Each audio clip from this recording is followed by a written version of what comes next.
The third tool, axiology, which has to do with values, ethics, and aesthetics under realism and essentialism. Here, it is determined by the natural order of things.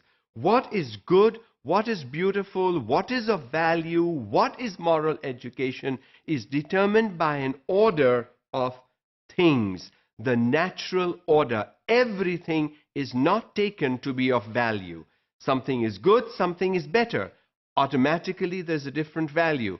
Something is expensive, something is not. A different value. Something is tasty, something is not. Again, a value. So the value is brought in by the natural order of things. So values are not permanent and set. They depend on the individual.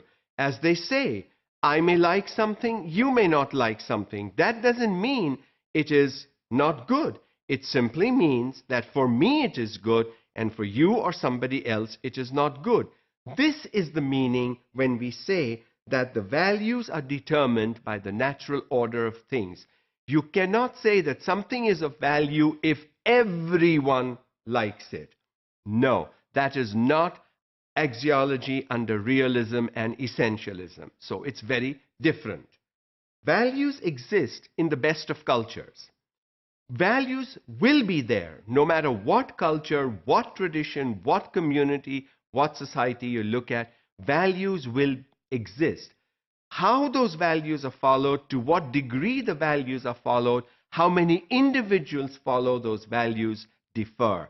And because these elements of values are different, it is individualistic. People can choose to adopt a value, use a value, believe in a value, follow a value, practice a value. I may believe in honesty, I may not follow it. Does that mean I have the value? Probably not. My belief in honesty is not good enough unless I can practice it, unless people can see me as an honest individual. And so it is with our students. They may believe, they may have the information about this is a value and that is a value. How often do they practice those values in their lives? This is the opportunity we teachers have to examine students, provide them with opportunities to practice these values so that they become real and second nature to them, so that in their future lives, no one will have to remind them. It will be intrinsic. It will come from within them that this is not the right thing to do and I should not do it. Logic is how we think, and again, it's two types, deductive and inductive, and rationality is best developed through interplay of deductive and inductive thinking. In idealism, the two, deductive and inductive practices of thinking, were independent. In realism, they come together. They have to interact. Experience teaches me something.